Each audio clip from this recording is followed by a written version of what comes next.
Нас давно просили, щоб ми показали, які матеріали ми використовуємо. Труба використовується до 50 метрів. А ця труба до 80 метрів.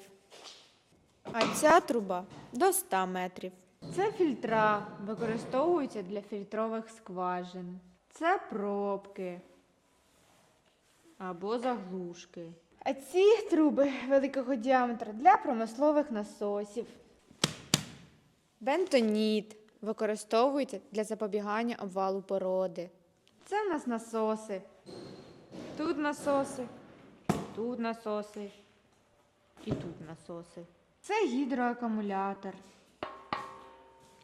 з нержавійки, оголовки, генератори, якщо немає світла. А це кварцева обсипка. Все, поїхали вже бурить.